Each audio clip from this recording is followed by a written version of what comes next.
31 নম্বর ক্লাসে আমরা সূচকের দুইটি গুরুত্বপূর্ণ ম্যাথ নিয়ে আলোচনা করব। এই ম্যাথটি 15তম নিবন্ধন পরীক্ষা সহ অসংখ্য চাকরির পরীক্ষায় এসেছে। যেমন এখানে আমাদের যেটা রয়েছে, এখানে রয়েছে আমাদের ভিতরে থেকে আমরা কাজ করব। আমাদের ভিতরে রয়েছে হচ্ছে এর উপরে কিউ। তাহলে এর উপরে কিউকে আমরা ঠিক রাখবো।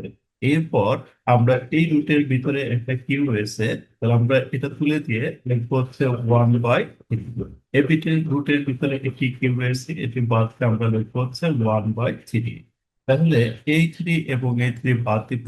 বাদ দেওয়ার পরে আমাদের আসবে a টু দি পাওয়ার 1/কিউ। এভাবে আমরা খুব সহজেই উত্তরটা বের করতে পারি। তাহলে আমরা প্রথমে কাজ করবো, এই এটা যা আছে তাই রাখবে কিউ। এরপর এই রুটের উপর কিউটা বাদ দিয়ে লিখবো 1/3। এই রুটের উপর কিউটা বাদ দিয়ে লিখবো 1/3। আমরা জানি পাওয়ার পাওয়ারে গুণন হয়, পাওয়ার গুলো গুণন আকারে লিখবো। এবার এই থ্রি বাদ দিয়ে দিব, তাহলে আমাদের উত্তর আসবে a to the power Q.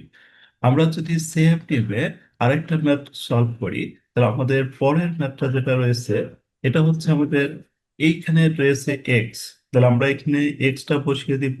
প্রথমে রয়েছে এখানে রুটের ভিতরে 4, তাহলে এখানে লিখবো 1/4। এখানে রুটের ভিতরে 4 রয়েছে, লিখবো 1/4। এখানে রুটের ভিতরে 4 রয়েছে, লিখবো 1/4। এরপরে আমরা জাস্ট ক্যালকুলেশন করবো।